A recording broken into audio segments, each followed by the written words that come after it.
Sejam bem-vindos a mais um Cinedrops, o seu podcast mais curto. Hoje vamos falar do, entre aspas, polêmico novo tema do Enem, né? Que seria aí a democratização do acesso ao cinema no Brasil. Eu tô aqui hoje com o meu amigo Matheus. Se apresente, Matheus. Eu sou o Matheus e, felizmente, eu consegui citar o cinema cearense na minha redação. E com o meu colega Manuel aqui também presente pela primeira vez no Cinedrops. Opa, eu sou o Emanuel e eu acho que o cinema só vai ser democrático quando tiver um IMAX no Benfica.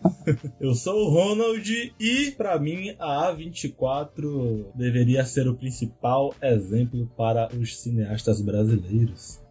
Enfim, vamos começar aqui falando um pouquinho dessa desvalorização do cinema nacional, né? Que abrange, claro, toda aí uma questão cultural do brasileiro que tende a valorizar mais o cinema estrangeiro, a princípio, né? Não nos meados dos anos 70, onde a gente tinha ali uma parte forte do cinema brasileiro, que alcançamos aí o número de 3.000 salas aqui no Brasil, bem espalhadas, inclusive, pelos interiores aqui desse grande país. Só que hoje em dia temos apenas 2.000 salas e uma concentração aí dita nas capitais, né? Ou cidades que são um pouquinho mais populosas nesse sentido. Vocês acham que essa questão em si da falta de democratização é intrinsecamente ligada ao valor que o brasileiro dá ao cinema? Com certeza. Eu acho que o cinema, como qualquer outro produto, ele atende perfeitamente à lei da oferta e da demanda. Então, se existisse uma democratização maior, já puxando o termo, eu acho que isso geraria mais demanda, citando inclusive um economista famoso que diz que não é porque existem destilarias que nós tomamos o uísque, é porque nós tomamos o uísque que existem destilarias. Então, eu acho que o consumo está diretamente ligado a isso. Só que assim, eu acho que com o passar do tempo, quando a gente fala do cinema nacional em si, a produtividade na questão da qualidade e na questão da diversidade de temas foram ficando um pouco mais restritas. Quer dizer, a maioria dos filmes brasileiros que são lançados são dramas que a gente já via em novelas famosas, ou coisas que se passavam em favelas, e sempre o mesmo tema, ou sempre algo que arredondava essas coisas.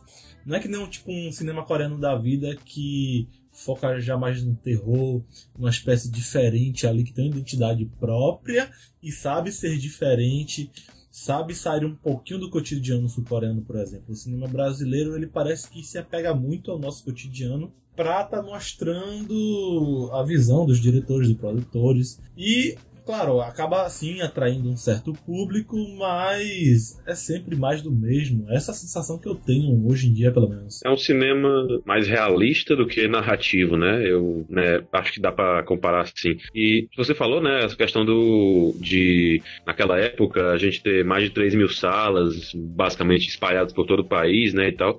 Eu acho que essa descentralização ou centralização e atualmente está praticamente nas capitais e grandes cidades, também diz respeito ao investimento, entendeu?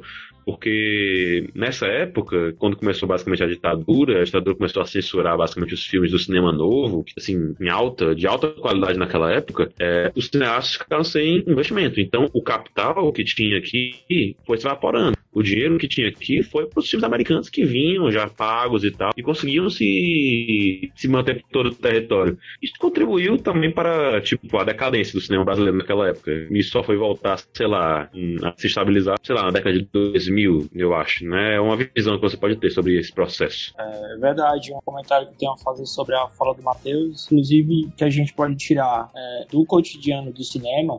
O brasileiro, o produtor brasileiro faz filme relacionado ao cotidiano. Nem sempre. Antigamente, por exemplo, a gente teve muitas produções de curta-metragem de animações aqui, desenho animado, inclusive. Só que, como o Matheus falou da fala da ditadura, precisou o Walt Disney, por exemplo, desenvolveu um personagem puramente brasileiro, o Zé Carioca, né? Que foi febre, foi sucesso. Não só porque era o Walt Disney, mas porque era realmente criativo, né? Mas aí os lucros eram pros americanos, né? Pois é. Qual parte desse dinheiro era reinvestido na indústria daqui? Acho que o cinema brasileiro acaba se prejudicando.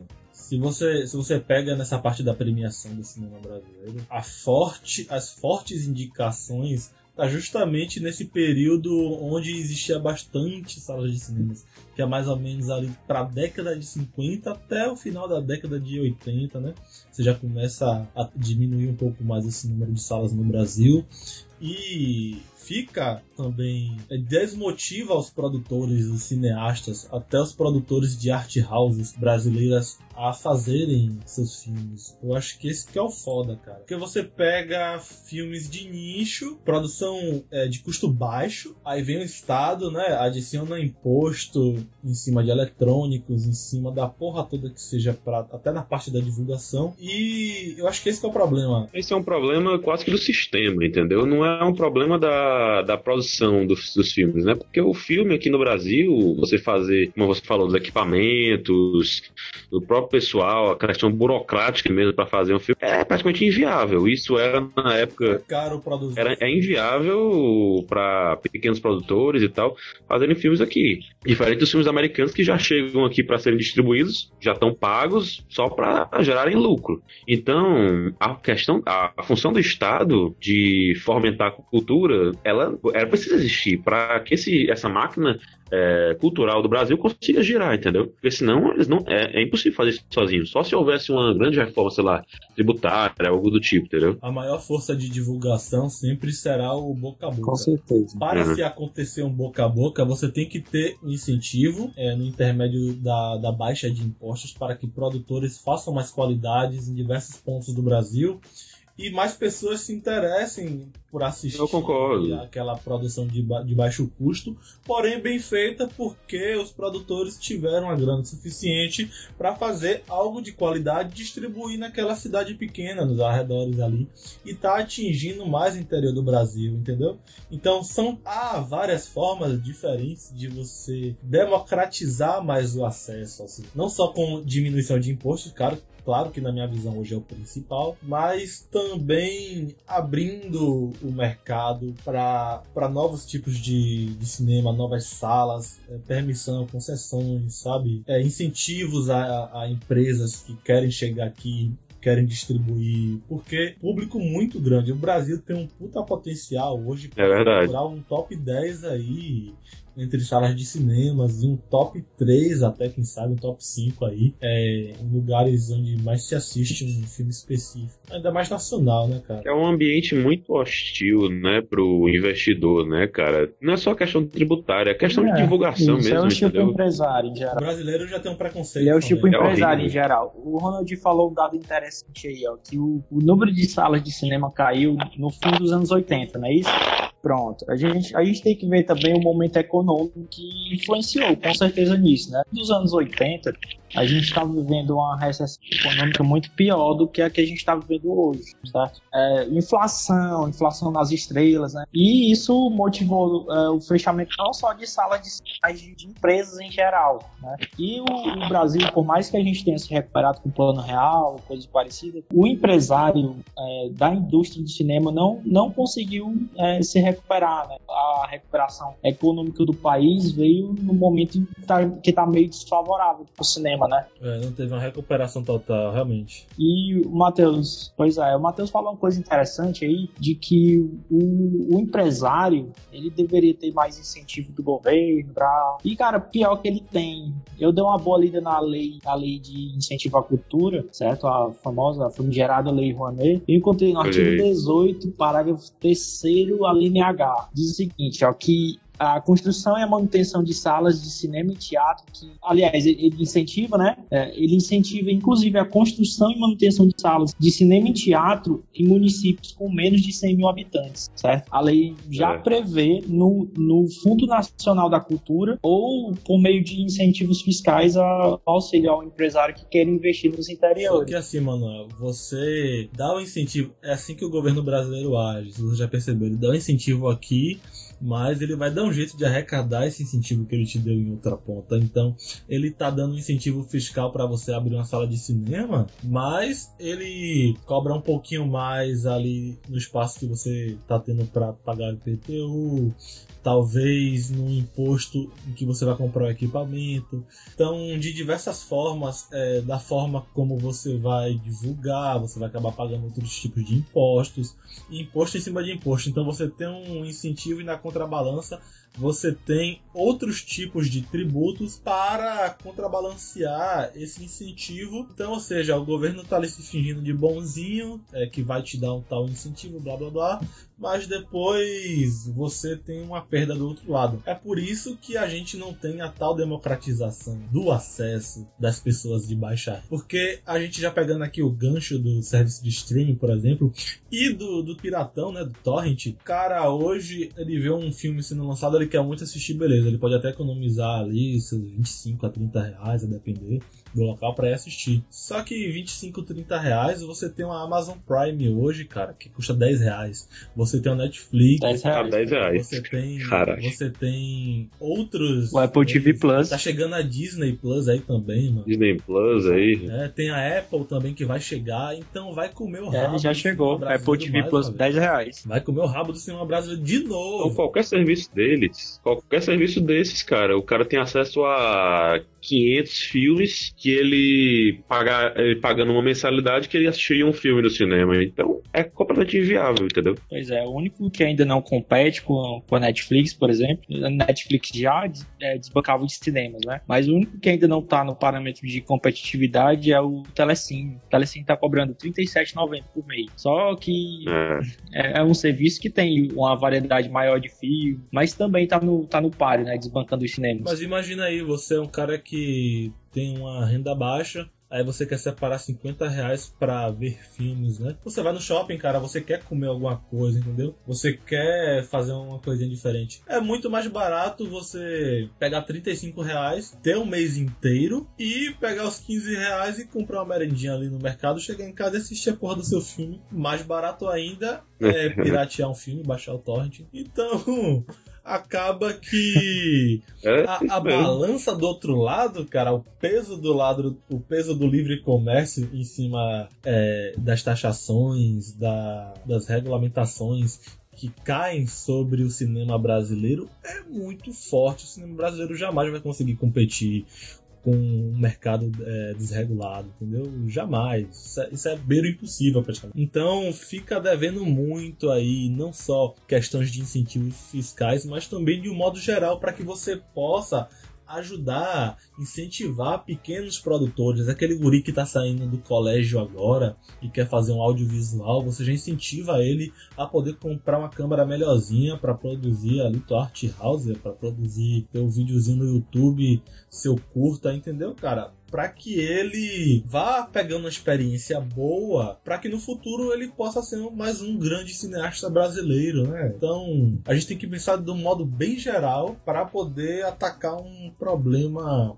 onde pessoas de baixa renda possam ter acesso ao cinema. E você falou aí do torrent, né? E, poxa, que é um meio de democratização do acesso ao cinema melhor do que o torrent? Sim, não existe, cara. Qualquer pessoa, em qualquer lugar do mundo, pega lá, bota lá no seu comando do torrent, Cinema Sal e Tequila, se quiser um filme brasileiro, o final do filme Scoot. né? The Pirate Bay. Qualquer canto aí, rapaz. Basta ter uns 2 neurônios trabalhando aí pra não baixar coisa errada e já foi. Pronto. Sabe? E a gente tá esquecendo também do IPTV, dos serviços de IPTV. Tem uma galera aí que tá cobrando 25. Foi até derrubado agora esse serviço. Não, pior que foi, mas só um deles. Mas tem uma galera que faz VPN nos Estados Unidos. O Brasil não tem jurisdição pra derrubar um servidor nos Estados Unidos. É que nem acontece na China, lá tem muita restrição do Estado e os caras usam VPN pra acessar às vezes alguma coisa que tá rolando do lado ocidental. Então, não adianta. Eu achei a livre iniciativa, ela sempre vai estar uns 2 passos à frente aí de qualquer restrição que o governo, que o Estado queira impor pro cidadão. Então, hoje em dia, as próprias empresas privadas, né, que distribuem, aqui a Cinemark, a Cinépolis, a UCI, elas trabalham até com meios de colocar, né, a meia entrada para pessoas que normalmente não teriam direitos à meia entrada. Cria-se um plano ali para gerar um pouco de incentivo. Às vezes, um exemplo, aqui na UCI, eu sou cliente do Itaú, eu já consigo meia, mas quem não é e quer ir na UCI porque é um cinema mais próximo ou é o único que tem na sua cidade, vai lá, se cadastra no site, paga uma taxa, e se você é uma pessoa que vai muito, você vai pagar no decorrer, né, vai compensar, no caso, a você assistir mais filmes e acabar pagando menos. Já é mais uma forma de democratizar. Tem um dia, né? O dia mais barato também. Sim, tem dia que é metade da metade do preço também, se for parar pra... Então, dá pra fazer uma coisa legal, entendeu? As grandes empresas aí, elas conseguem, porque é o foco, é o lucro. E pra ter lucro, você tem que disponibilizar seu serviço para uma gama grande de pessoas. E quando se fala de cinema, a gente tem que visar o lucro, claro, os empresários visar o lucro, mas também visar o lado das pessoas que não têm tantas condições mais. Justamente. Porque não adianta só a gente falar, tem serviço de streaming, tem o torrent, mas é uma experiência diferente você ver um filme IMAX. Não, com certeza. É diferente você ver numa sala de cinema com puto sistema de som. Justamente, Ronald, você falou dessa questão do acesso justamente aos mais pobres, né? Uma coisa também que até tem na minha redação do Enem, que é os próprios equipamentos, né? No caso, os cinemas populares, entendeu? Que não sei como é que é aí em Salvador, que você mora, né? Mas aqui em Fortaleza, por exemplo, tem o Cine São Luís ali no centro, que é um cinema antigo que é gerido pelo Estado, e ele tem preços populares, mostra filmes antigos, mostra filmes atuais também, blockbusters, a preços de 10, 5 reais a meia, né, no caso. Tem também o Vila das Artes, que também mostra filmes mais art house e tal. Então, eu acho que também seria o caso, o Estado, né, os municípios, né, e tal, fazerem mais desses equipamentos públicos, desses cinemas públicos, nos interiores, entendeu? Eu não tenho realmente conhecimento se existem vários desses cinemas nos interiores, mas, seria uma alternativa muito boa, entendeu? Na Secretaria de Cultura por aí. Outra coisa que tá morrendo é o cinema drive-in, né? O drive-in a gente quase não ouve falar. Nem existe isso mais. Pois é. Eu nunca vi isso mais. É porque aqui no Brasil vira um motel ambulante, né? Aí acho que o pessoal acaba de... Outra coisa que a gente tá esquecendo é que... Desculpa cortar, Ronald, mas enfim, não é uma falta fácil, mas os cinemas hoje, eles têm lucrado muito mais com o consumo de alimentos, pipoca, refrigerante e tal, brindes, camisetas, do que necessariamente com o valor dos ingressos, né? Você falou... uma pipoca 30 conto? Pois é. Você paga combo lá de Guerra Infinita lá. Pois é, justamente a blusa, tal, a luva, né? Enfim. Pronto. Eu não vou todo lugar do mundo. Só quando me interessa muito, mano. Quando é uma coisa bem específica, eu compro, porque já é um artefato pra fã. Até a estratégia no cheiro da pipoca tem, mano. Entendeu? O cheiro da pipoca atrai. Eles fazem a pipoca com óleo especial, sei lá. Sério. Mas é verdade, eles têm que arranjar outras formas de lucrar, porque nem sempre é viável. Por exemplo, você lota no Vingadores Guerra Infinita. Muitas salas foram lotadas com pessoas pagando meia. Pessoas pagando meia de meia, entendeu, mano? Isso existe, como eu citei. Então, às vezes não acaba sendo tão lucrativo assim pro cinema, né? Porque a gente vê lá Vingadores Guerra Infinita, Ultimato, um dos filmes mais rentáveis, que levou mais pessoas ao cinema, no caso, né? Eu não falo que é o mais rentável, que o mais rentável agora é o Joker. Mas levou mais pessoas ao cinema, só que houve um gasto muito grande. Além desse gasto muito grande da produção da própria Disney, da própria Marvel Studios, o dinheiro que se arrecada no cinema nos cinemas, né, nos locais, vai uma porcentagem pros estúdios. Não é o dinheiro, não é você paga R$7 e vai 6 pra Marvel, não, é bem menos, entendeu? Então, você tem que ver esse lado também do incentivo de baratear e ao mesmo tempo de fazer com que o estúdio e que com o cinema lucre. Há essa relação. Então isso, se houvesse somente essa relação, tava ótimo. Só que aí chega o Estado, chega o governo e fala, não, eu quero essa pontinha aqui desses R$7. Então já vai menos pro estúdio e já vai menos ainda pro cinema, no caso, pra distribuidora que tem na cidade. E isso acaba fudendo mais ainda. E essa questão do lucro que você falou, né, até na prova do Enem eles citam, né, e que quando houve um aumento, né, essa descentralização da sala de cinema, ou a centralização da sala de cinema, basicamente hoje a gente só tem sala de cinema em shopping, justamente por causa do lucro, por causa do comércio. O cara vai no shopping, justamente ele vai assistir um filme, ele vai fazer compra, ele vai comprar comida, ele vai lanchar, entendeu? Então é uma questão de consumo mesmo, entendeu? E é mais viável para o empresário, virou um negócio. Como você citou aí que tem uns cinemas mais baratos aí em Fortaleza, Matheus, aqui em Salvador, eu não lembro se hoje em dia o cinema, tem um cinema Glauber Rocha, eu não lembro se hoje ele é financiado pelo Estado, mas antes era do Itaú, patrocinava, não sei hoje em dia como é que tá, mas eu lembro que era bem baratinho e era um espaço bem legal de cinema. Tem alguns shoppings aqui que são os shoppings entre aspas B, né, que é para uma classe média mais baixa, que também disponibilizam cinemas que são mais baratos, só que também tem menos sala, né, é mais restrito, lota com uma facilidade enorme. Pois é. Então, se você dá esse tipo de incentivo que você citou, com certeza, cara, ia haver muito mais a cidade do interior, né, ia poderia ser uma oportunidade viável. Isso ia refletir nas premiações, se você parar pra pensar. Reflete na porra toda se você libera. Se você abre o mercado pra esse lado, né? Que é assim, você gera lucro, você gera emprego e você gera visibilidade lá fora, porque a academia do Oscar, por exemplo, já vai começar a olhar com outros olhos, né? Que a popularidade, a influência que os filmes brasileiros têm sobre outras pessoas ao redor do mundo, assim como os filmes de Hollywood tem aqui. Então, traz outra visibilidade. Eu sei o que acontece na cabeça dos políticos, né? Que é a ganância em querer lucrar, em querer taxar a porra toda.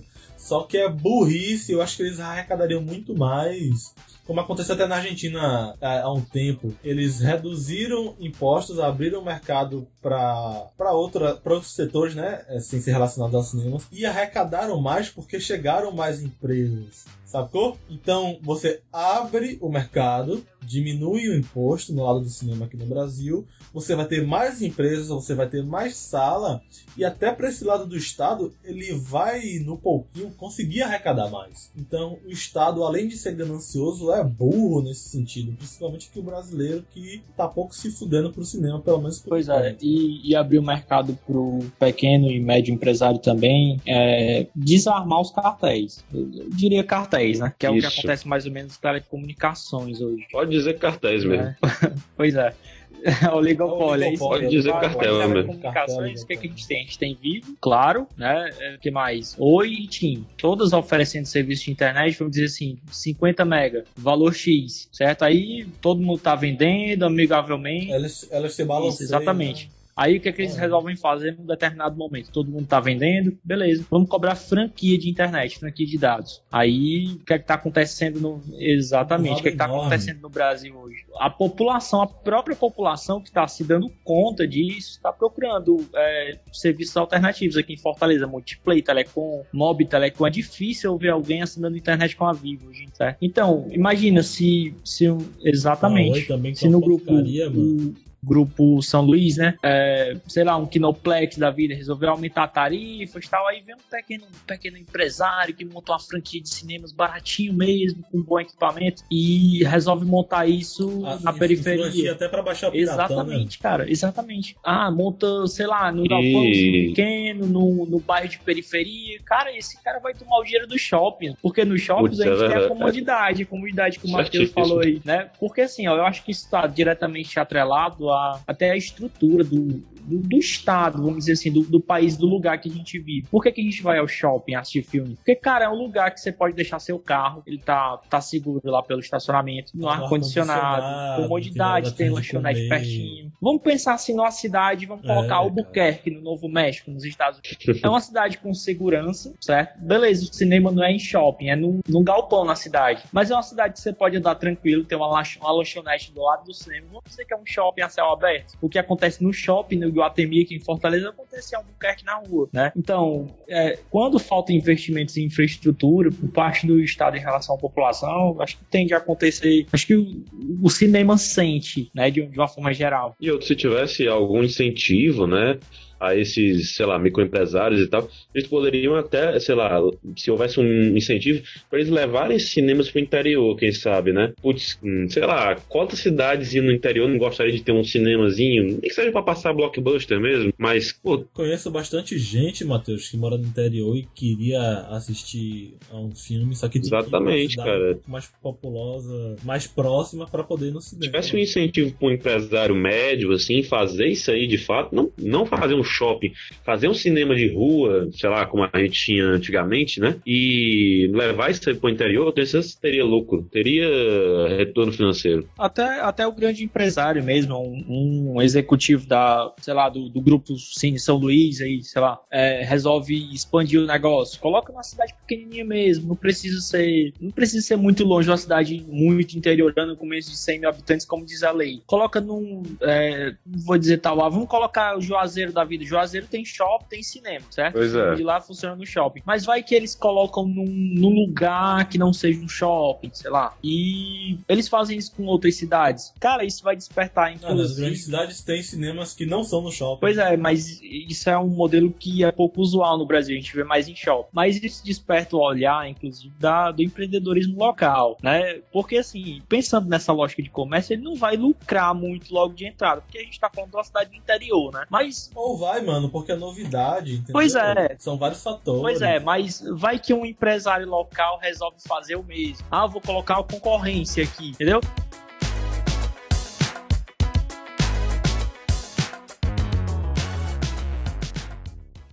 Bom dia, posso lhe ajudar? Fiscal Zé Anacleto. Cinema, né?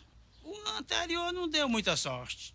Fiscalização da prefeitura. Aquele negócio, né? Não quero tomar muito do tempo do senhor, mas é importante regularizar a situação perante os órgãos competentes fiscais do município. Se o senhor for multado, pode ser muito caro, né? E o que é que eu devo fazer? Primeiro tem que tirar o alvará. É só levar o RG e o CPF na coletoria. Tirar umas cópias, levar para autenticar no cartório. Preencher os formulários da pessoa física e jurídica. Tirar 5 cópias autenticadas. Reconhecer a firma. Carimbar. E levar na coletoria para tirar o CGC. Recolher o DARF. É o quê? Registrar tudo na junta comercial. Levar na prefeitura. Preencher os formulários do ISS, as guias de recolhimento do INPS, para ter PIS e PASEP. E aí o senhor dá entrada na documentação. Tira o protocolo. E dá entrada na inscrição municipal, que é para depois dar entrada no protocolo do alvará. Só isso? Daí, assim que o senhor receber o alvará, fica tudo regularizado.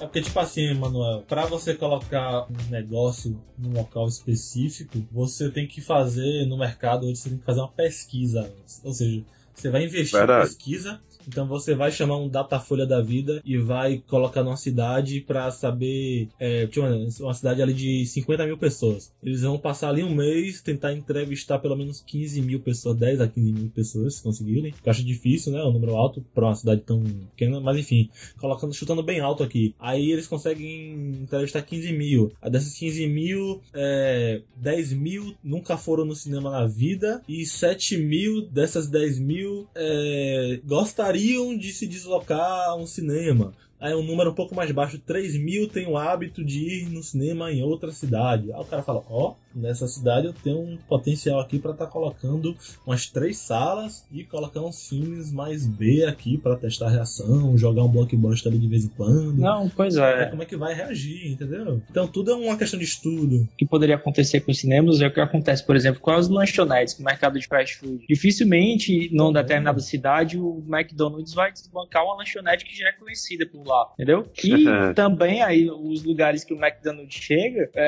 olha, o microempresário resolve montar uma pizzaria porque ele viu que o McDonald's deu certo, ali tem clientela, tem freguesia, né? O termo correto é freguesia. Novidade no local. Exatamente. Ele vê que tem um público-alvo, que tem um fundo de comércio. Aí o que é que ele faz? Ele abre uma também para concorrer e às vezes bate o McDonald's, entendeu? Uma loja franqueada que não é o McDonald's. Aí esse padrão poderia se replicar no cinema, né? Para democratizar, eu acho que é isso aí. Acho que a gente chega nesse comum acordo de que realmente precisa se dar liberdade pro empreendedor e diminuir os impostos. Ou incentivem a tá colocando salas de... Porque é caro, cara. Você tem que ver quanto que custa pegar parte do direito de um filme pra poder exibir. As poltronas, que são caras pra caralho, né? As poltronas de cinema depender. A telona lá é tudo caro. O equipamento, funcionários. Então, você tem que ter uma rotatividade, uma capital de giro com a base mínima um pouquinho já elevada para você estar colocando até o cinema numa cidade pequena, né? Então, você realmente tem que ter esse lance da diminuição de impostos, que aí você vai conseguir comprar equipamentos mais baratos, vai conseguir fazer uma série de coisas a mais, porque vai sobrar um dinheiro a mais para você estar investindo e ter um pouco menos de medo, né? Mais segurança aí para estar esperando um lucro. Esse que é o lance. E também investir nos próprios, além dos empresários que querem montar cinemas, né? Você investir nos produtores, nos realizadores, nos diretores de mais baixos, né? Os caras que estão começando, os caras que podem fazer filmes que possam alavancar o mercado brasileiro, o mercado nacional, né? E que esse dinheiro fique aqui. Pois é, a lei Rouanet, antigamente, acho que foi em 2017 que teve essa... Não, aliás, foi esse ano, foi uma mudança recente. O limite da lei Rouanet era 60 milhões. Esse limite caiu para 1 milhão, né? E eu digo que não foi nem falta de interesse do Brasil de investir na produção de conteúdo cinematográfico, audiovisual, mas por conta do que estava sendo produzido, né? Basicamente, não julgando o ativismo, se é conteúdo de direita, conteúdo de esquerda, mas com a influência política que o Brasil, esse lado político que o Brasil tá tomando, eu acho que isso tem tudo a ver com esse corte, vamos dizer assim. Não foi um corte, foi uma redução, porque isso foi motivado no que o Brasil estava deixando de lucrar, porque esse teto de 60 milhões era de incentivos fiscais, queira ou quer não, por mais que o Brasil esteja lucrando com outros tributos relativos ao consumo, na aquisição de equipamentos, por exemplo, ele vai ter que pagar o ICMS daquele equipamento, sei lá. Mas, cara, são 60 milhões que ele tá deixando de arrecadar, porque ele tá incentivando o comércio, entendeu? Aí isso caiu pra 1%, porque por conta do ativismo mesmo, né? Queira ou quer não. É uma questão, assim, do governo liberar dinheiro para produtores captarem. Eu acho que isso não é nem necessário, sabe? Porque você pega, quando você abre o mercado, você pega aí o exemplo da A24. Que é uma produtora que começou basicamente em 2010, pequena, produziu seus filmes de nicho, né, as art houses, explodiu com a qualidade imensa porque teve liberdade, pôde comprar equipamentos baratos e com o tempo foi produzindo, né, claro, óbvio, teve investimento de início, mas é um grande exemplo de que você fazendo a qualidade, você trai um público enorme, cara. Você também investindo certo em divulgação. Então, eu não acho necessário ter até nenhum incentivo do governo no que toca ao estímulo monetário que o governo vai te dar diretamente, entendeu? Então, você consegue sim se virar hoje, caso o governo diminua os impostos, obviamente, e abra esse espaço para você estar investindo nos seus produtores, nos seus diretores, pegar aquele moleque de escola que eu falei lá no início, que quer fazer audiovisual, dar ouvidos a ele, ver a ideia que ele tem, entendeu? Porque a juventude hoje tem muita ideia para produzir essas coisas, né? Tem várias ideias novas, dá uma nova roupagem aí pro cinema brasileiro, cara. Então são vários métodos e eu acho que a A24 é o maior exemplo de que você pode estar começando com um investimento que é não tão grande, né, comparado às outras produtoras, outros estúdios, ou até mesmo menor. Não precisa nem utilizar a A24 porque ela começasse com um investimento até um pouco alto pro padrão de pequenos produtores, de pequenos diretores, de pequenos empresários, no caso, né? Você pode pegar qualquer coisa de nicho, qualquer art house que bomba aí, que às vezes vai pra Netflix, que te dá até uma oportunidade para você estar exibindo seu filme. Então tudo é uma questão de começo, perseverança e, claro, não ter um órgão enorme lá te atrapalhando e cobrando cada passo que você faz. Se você não tem isso, se você tem uma liberdade, se você tem uma concorrência, você mostra que você tem qualidade para produzir, para arrecadar uma grana. E já foi, mano. O público compra, o público gosta de ver coisa nova, entendeu?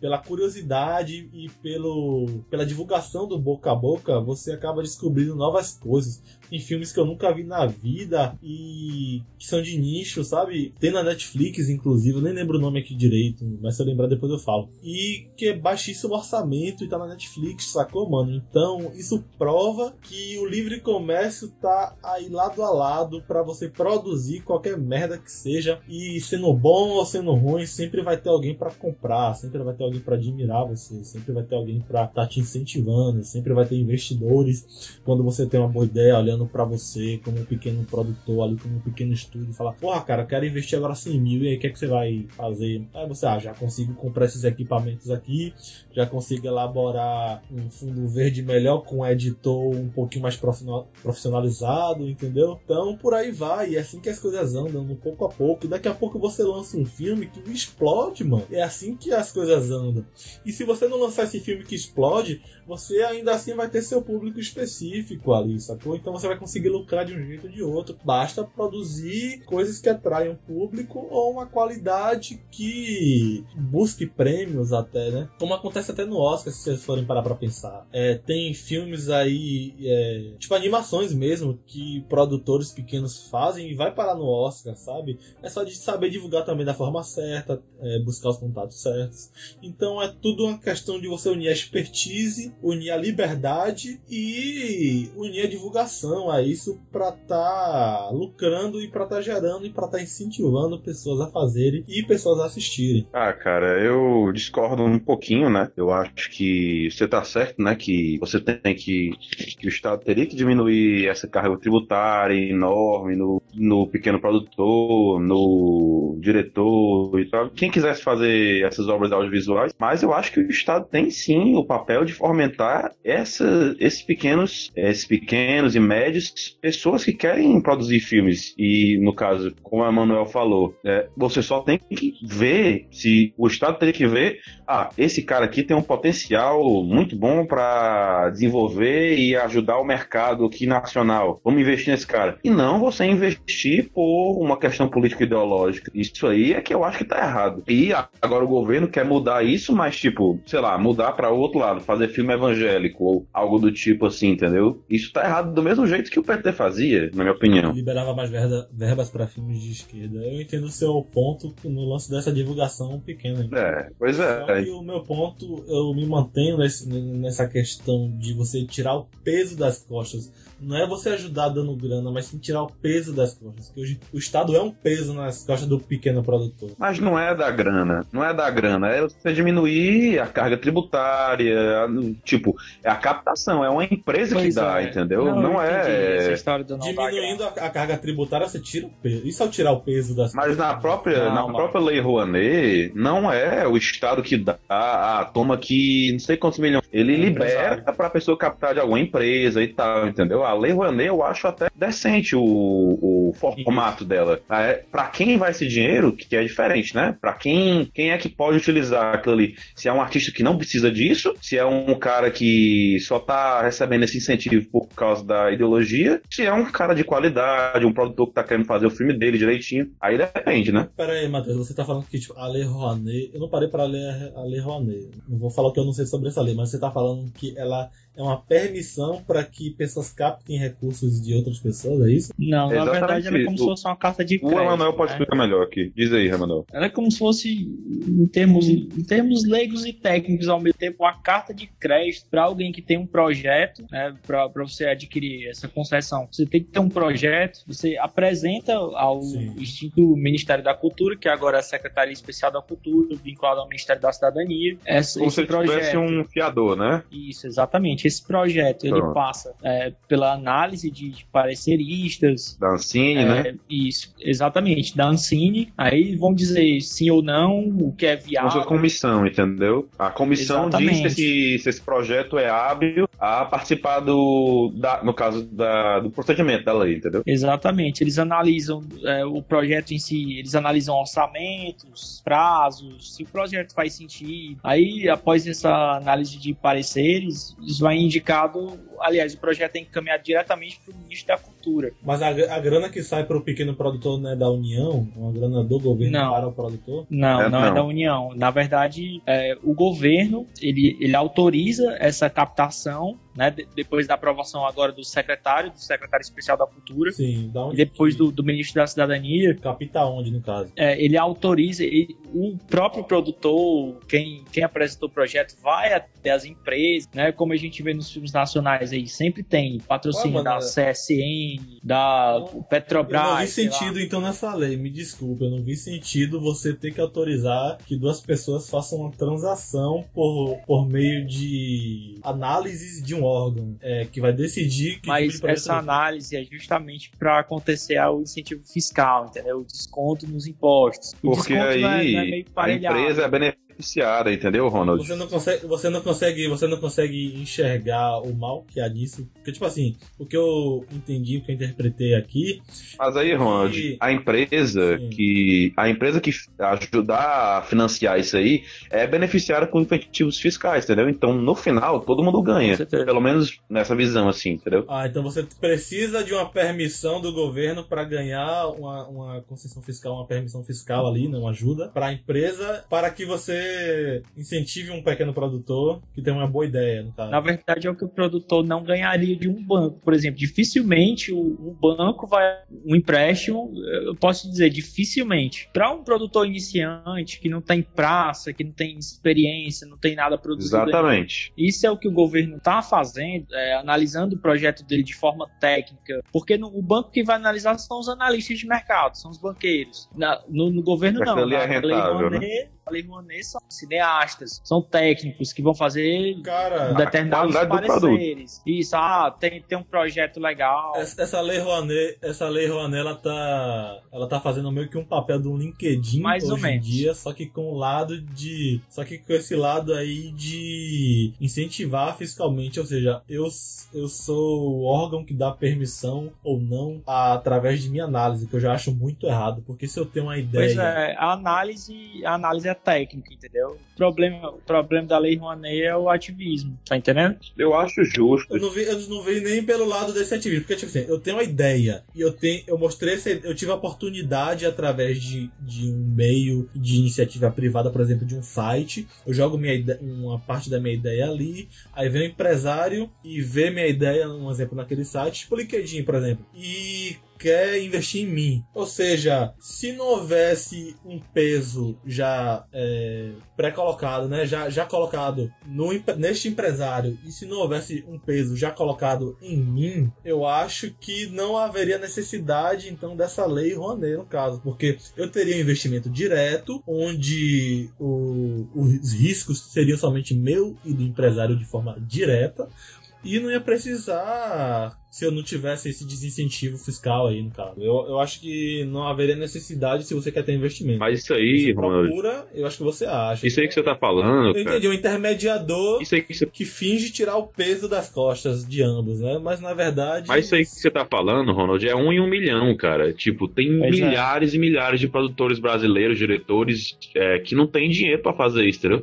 Então, você vai esperar, basicamente... Mas, Matheus, quantos não passam na Ancine, mano? E quantos passam? E quantos vão ficar a vida toda esperando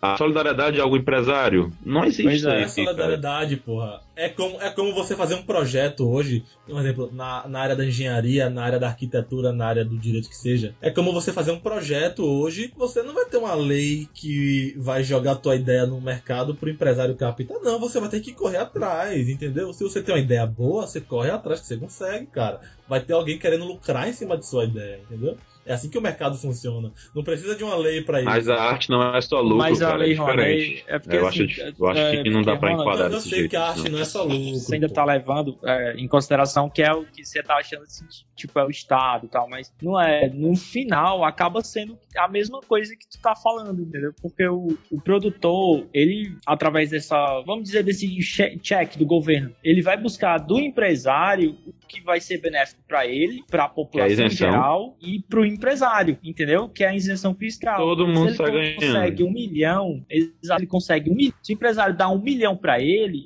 volta pra Ancine e mostra lá, olha, o empresário conseguir, ele volta pra prestar contas, né, o ato final, 1 milhão. Aí, o que é que a lei diz? Esse empresário doa 1 milhão, do incentivo à cultura, ele vai ter 1,2 milhão. Eu acho que vocês não entenderam abatimento em imposto de renda, de pessoa física, sei lá. No final, o IF, sei lá, o ICMS, que são impostos fiscais para manutenção do Estado, o Estado acabou que repassando de forma indireta para quem ele já teria que fazer. O Estado, segundo o artigo 6º da Constituição, é quem deveria prover lazer. Não, mano. Entendeu? Tá. Segundo Pelo o amor artigo de Deus. 213, É impossível, né? quem deveria prover... E o 215 da Constituição fomentar a 215, cultura. pois é, fomentar a É porque, cultura, é o que ele enfim, o já Estado- tá fazendo. Então, Sim. de certa forma, ele tá ajudando a população, o empresário e o microprodutor que Exatamente. nunca ia conseguir um empréstimo de um banco. Você não acha que ele ajudaria tirando a carga tributária de cima Eu desse também acho. empresário? Também acho. E tirando a carga tributária de cima desse pequeno produtor que ia ter liberdade para comprar e produzir mais, ia ter liberdade até certeza. para investir no analítico, não sei se é analítico o nome, a porra que é. Eu acho Com que pode ser uma certeza. coisa cumulativa, Que cara. ajuda a divulgar o seu trabalho, entendeu? Então você tirando o peso de um lado, você abre espaço para liberdade e para criatividade. É esse ponto que eu tô tocando aqui, entendeu? É como se alguém fosse lá te desse uma paulada, quer dizer, desse uma paulada no Emanuel e no Mateus e selecionasse um para dar o curativo, sacou? O que tivesse a melhor ideia, dou o curativo e falo que tô te Não. ajudando. É isso que acontece. É isso que tá acontecendo da Lei Rouanet. Mas, Eu assim, acho que essa diria redução da até carga o tributária, em geral, tem que existir, entendeu? Mas eu acho que tem que ser cumulativo essas leis de incentivo, entendeu? com Eu certeza. acho que não precisa ter um ou outro, entendeu?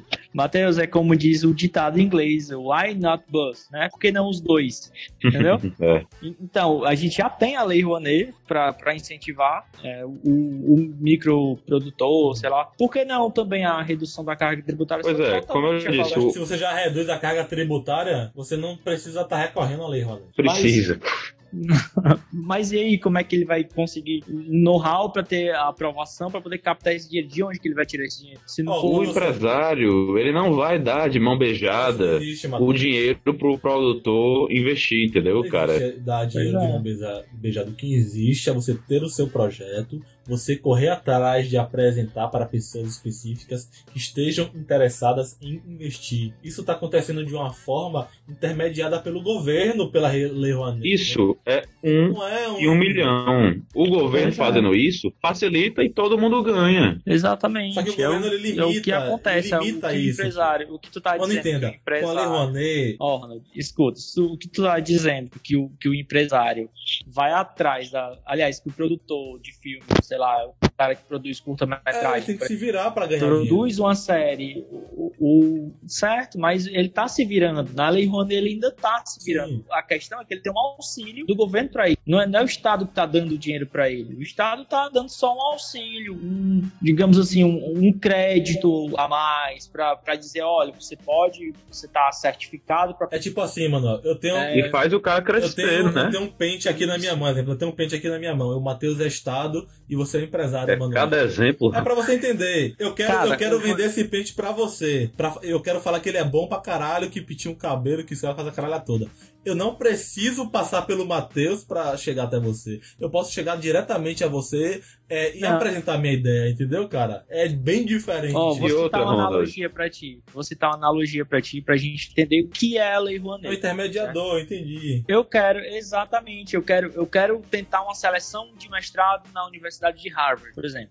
Eu tirei nota 10 desde o momento que eu nasci até o meu último dia de aula do ensino médio, certo? Tenho média 10, sempre tive. Sou, voluntário, fiz esportes no ensino médio, sou líder comunitário, líder de não sei o que, presidente do Grêmio, sei lá. Mas falta uma coisa, certo? Eu já tenho tudo isso, eu já tenho um currículo brilhante. Falta uma carta de recomendação de um professor universitário renomado que vai me fazer ser selecionado para Harvard, entendeu? A carta de recomendação que esse professor vai me dar vai servir para mim, certo? Vai servir para Harvard, porque a Harvard vai estar admitindo um bom aluno. Vai servir para o professor, porque é uma carta de recomendação aceito pela Harvard dele, vai ser bom pra ele vai continuar no mesmo lugar, mas vai ser bom pra ele, e é basicamente isso, é como se essa carta de recomendação que esse professor me desse fosse o aval que a Lei Rouanet me dá, entendeu? Eu entendi, você intermedia... O aluno sozinho ia conseguir isso. Pois é, Você avalia pra intermediar. Eu sou um produtor, eu tenho um curta-metragem com a direção de fotografia ótima, um roteiro perfeito, impecável, uma história boa, envolvente, beleza, a gente já sabe disso. Mas se eu for submeter isso, exato, mas se eu submeter isso a um banco, por exemplo, ou na lista de mercado, vai dizer, cara, já tem muito disso, já tem exatamente. Né? A gente já tá com o mercado saturado. Mas quando a gente vai pra arte, a gente vai pra esse lado mais subjetivo. A gente tem que tomar cuidado pra falar o que é qualidade. Claro que a gente tem a base técnica pra se ter o que é qualidade.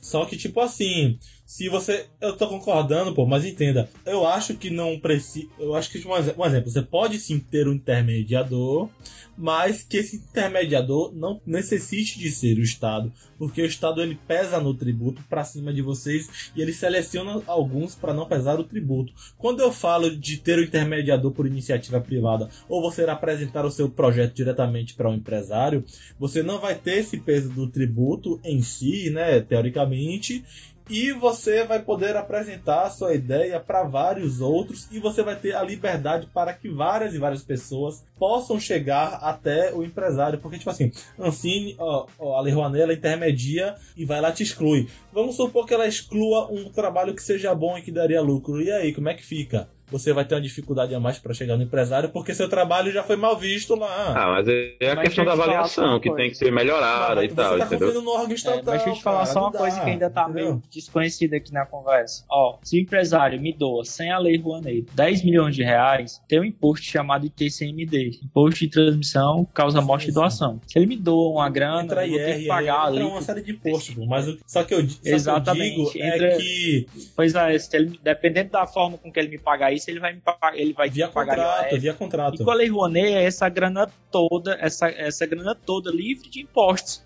Muito pelo contrário. Agora, imagina aí essa grana toda livre de impostos de forma direta entre um produtor e um empresário. Qual é a necessidade da Lei Rouanet? Nenhuma, entendeu? Não, mas de qualquer forma, o cara vai sair perdendo, mano. Porque ele vai dar a grana, mas ele vai ter que recolher uma porrada de impostos ainda. E ele dando a grana por meio da Lei Rouanet, ele vai tá ganhando ações ao invés de estar pagando. Partindo do princípio de que você vai estar sempre tributando. Quando a gente parte pro princípio da liberdade, você não vai ter mais essa tributação. Então você não tem mais a necessidade de um mas como que a gente... Me responde só uma coisa. Como que a gente vai tributar na Lei Rouanet se a Lei Rouanet dá isenção ao invés de tributar? Me diz. Então, é isso que eu tô falando. Ela seleciona pessoas para não tributar e tributa o resto que quer produzir de forma direta. Esse que é o problema. E é melhor do que tributar todo mundo, não é não? O melhor seria não tributar ninguém. Certo, mas isso aí já tá no plano do transcendente. Já tá no plano do intangível, entendeu? Beleza, não existe. O que a gente tá... Aí você já entrou na utopia, Ronaldo. Vamos parar com esse papo e eu quero saber de vocês a conclusão do Enem de vocês. Que argumento que vocês deram pra tirar 1.000 da redação aí? O que é que vocês analisaram nessa redação? Bom, vamos lá. Eu disse que, além de determinados incentivos como meia entrada, eu acho que a população... Eu citei 2 polos. Eu citei tanto a ação do poder público quanto a ação da sociedade civil organizada. Na ação do poder público, eu achei que o Brasil, o governo em geral, poderia criar mais incentivos. Não não só fiscais, mas alternativas, por exemplo, para quem tem o Bolsa Família, né, e possa frequentar um cinema sem pagar maiores tarifas, que ele reduzisse mais impostos, realmente uma pauta que a gente até falou agora há pouco, do pequeno e médio empresário que queira realmente investir no interior, né, como a lei já prevê, só que eu acredito que não seja bastante, e da sociedade civil organizada, a cobrança da aplicação dessas normas. Então, sua argumentação rodeou nessa tese. Você acha que você tira quanto nessa redação? Cara, não sei. Eu tenho que analisar as outras competências. Foi basicamente a minha conclusão. Mas a redação do Enem gira em torno de apresentação de dados, de concatenação das ideias. É difícil dizer. Quem tá avaliando também, né? Exato. Nem sempre quem tá avaliando é tão capacitado assim. Exatamente. Esse ano a prova estava mais técnica, né? Tava muito mais técnica. É verdade. Digamos que a crítica em relação ao Enem era que o Enem até, pelo menos nos últimos 5 anos, vamos pegar assim, era o Enem de extrema esquerda, certo? Muita gente zoava e dizia que era o exame do ensino marxista, né? Eu percebi que o Enem esse ano teve questões que estavam até quentes. Pois é. Ele não tá à direita, mas ele tá, digamos, centro-esquerda, né? Entendeu? Mais tranquilo. Pois é, tá mais técnico, exatamente. E pelo menos a prova de matemática veio mais difícil nesse contexto. Até a Adam Smith, né, nesse Enem, mano. Ele tá matando, velho. A Adam Smith, Você cara. vê. Pois é. É isso aí. Eu acho que, atendendo às competências técnicas, né, tem muito espaço para diversos argumentos aí. Se você foi bem na competência técnica, no que tange as pontuações, as letras, assim, a forma de falar, não repetir palavras, né, a estrutura da redação, acho que você foi bem. Escrevi uma redação meio bosta em 2015, elogiando o feminismo, coisa que eu nunca faria, tirei 920. Caralho. Pois é, e a redação tava meio bosta mesmo, não tava nem direitinho, assim, digna de um 920. Tava digna de um 750 por aí. Mas eu tirei 920, isso aconteceu. Provavelmente você atendeu todas as competências básicas. Parabéns, viu? A competência básica de agradar o corretor, né? Sei lá. Tem muito. Esse que é o problema do Enem atualmente, né? E o Matheus, qual foi sua conclusão, cara? Tu acha que pra tirar 1.000 aí? Se Deus quiser, cara, tirar 1.000, tentar entrar aí no curso de cinema e audiovisual na UFC, se Deus quiser. Pois é, eu fiz basicamente o mesmo modelo aí da Manuel, né? Obviamente, que é um modelo que basicamente usa em todas as relações, né? Você fazer culpa do Estado e culpa da sociedade em alguns aspectos, né? E eu bati muito na tecla da própria desvalorização da indústria cinematográfica brasileira, entendeu? Primeiro, né, na questão da sociedade, a própria sociedade desvalorizando por uma questão histórico-cultural o cinema brasileiro. Então, se as pessoas vissem mais filmes brasileiros, esse dinheiro ficaria mais retido aqui e poderia ser investido na própria produção cinematográfica daqui, entendeu? Porque hoje, tipo assim, você tem R$15, né? Aí você tem 15 contos só. Exato. Vai ver Vingadores ou vai ver de pernas por 3? Vai o dinheiro todinho pra Marvel lá, né? Justamente também a questão do Estado, que aí eu falei aquele negócio que eu falei aqui, né, dos equipamentos, dos próprios cinemas populares, que eu não sei se no interior tem, mas é uma iniciativa muito interessante, ingresso de R$10, R$5, você vê filmes que não necessariamente são blockbusters, mas filmes brasileiros que possam ter mais chance lá, né?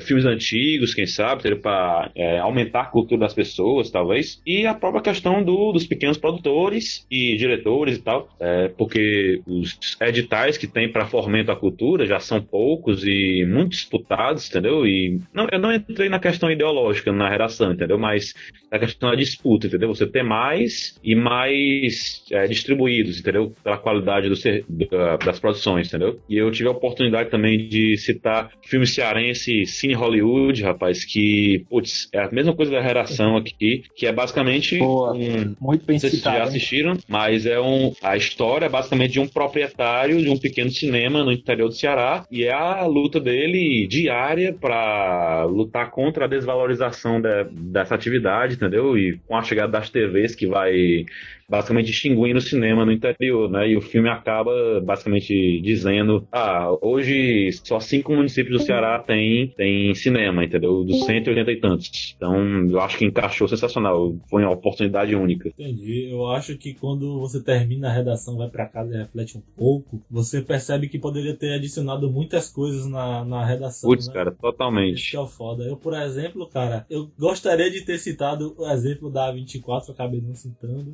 E me ative mais ali na conclusão da redação, como solução, né, essa diminuição de tributárias para se incentivar pequenos produtores e se incentivar também, né, a diminuição do preço do ingresso, para que pessoas mais pobres possam ter acesso através desse livre comércio. Então, eu falei também da carga tributária, também esqueci de falar. Eu falei disso no desenvolvimento e na conclusão também. Deu para citar o serviço de streaming, né, que tomou a responsabilidade para si dessa democratização. Não citei isso aí, cara. Devia ter essa colocado. parte aí, né, que ela tomou parte da responsabilidade sobre democratizar o acesso a filmes, não colocar cinema no caso. Porque, no final das contas, o que o público quer ver é um bom filme, né? Apesar dos serviços de streaming não oferecerem tantas novidades assim, porque tudo que vem pro cinema basicamente é novo, né? Mas oferece uma gama de filmes gigantescas da qual muitas pessoas nunca viram na vida e é novo aquilo ali pra ela, né? Uma nova oportunidade de experimentar um novo drama, uma nova pegada do terror, quer que seja. Ganha-se uma oportunidade pagando pouco. Essa é a vantagem e é isso que liberta as pessoas, né? Essa parte do streaming, oferecendo esse puta serviço.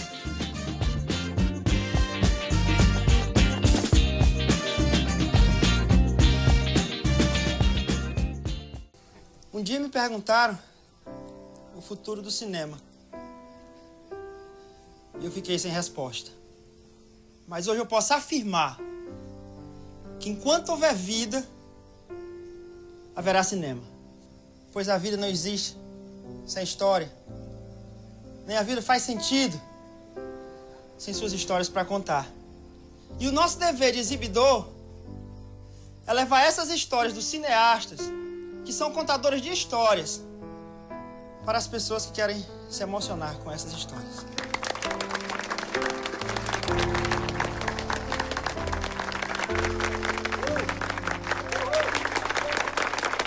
Mãe, um dia nós vamos para Hollywood. Vamos, filho. Vamos.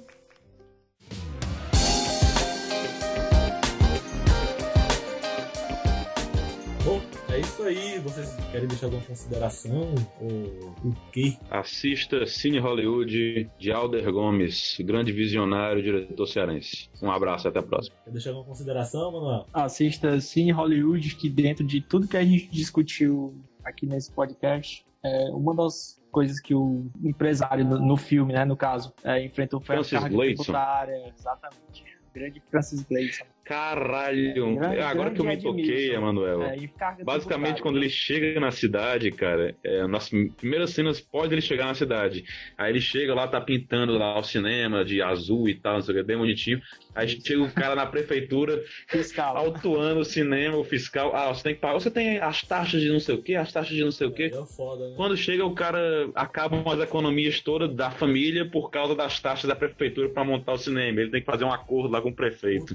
Pra o prefeito basicamente inaugurar o cinema pra agregar votos pro prefeito. Então, putz, cara, é um retrato totalmente da nossa sociedade. Eu amo esse filme, puta merda. Pois é, e teve no finalzinho um discurso dele, né, falando que o cinema perdeu a batalha, né?